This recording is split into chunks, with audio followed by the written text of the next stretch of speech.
Hello everyone, welcome to Wow Colours. So pure dupioni silk sari collection తో మేము ముందుకు వచ్చాను ఇవాళ. సో బేసిక్ గా నేను వేసుకుంది డీప్ మెజెంటా కలర్ లో ఉంటుంది. అండ్ డీటెయిల్స్ కి వస్తే, సో బార్డర్ చూసుకుంటే మనకి ఇలా కంప్లీట్ సిల్వర్ జరీ వీవింగ్ వస్తుంది, along with this temple design and meenakari weaving and Paithani style లో. ఆల్సో షోల్డర్ దగ్గర కూడా మనకి డిజైన్ సేమ్ వస్తుందండి. బార్డర్ కింద ఎలా ఉందో పైన కూడా. బాడీ పార్ట్ లో మనకి ఇలా అక్కడక్కడ సిల్వర్ జరీ వీవింగ్ లో పెద్ద పెద్ద ఫ్లవర్ బూటాస్ వస్తాయి అనమాట all over the body part.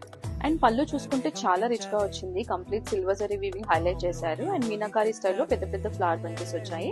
And overall గా శారీ అపిరెన్స్ అయితే చాలా బాగుందండి. మంచి రిచ్ లుక్ ఉంది. వెడ్డింగ్ సీజన్ కి అయితే పర్ఫెక్ట్ అనమాట. చాలా బాగుంది. డ్రేపింగ్ కరెక్ట్ గా చేసుకుంటే అయితే చాలా బాగుంటుంది. అండ్ దీంట్లో కలర్స్ కూడా లిమిటెడ్ ఉన్నా చాలా చాలా బాగున్నాయి. So let's look at the colour. So దీంట్లో ఫస్ట్ కలర్ చూద్దాము. Very beautiful Rani pink colour, Rama blue colour and most trending purple colour. So చూసారు కదండి ఈ కలర్ ప్యాలెట్. ఒకవేళ మీకు ఏదైనా శారీ నచ్చితే you can order us online or you can visit our store.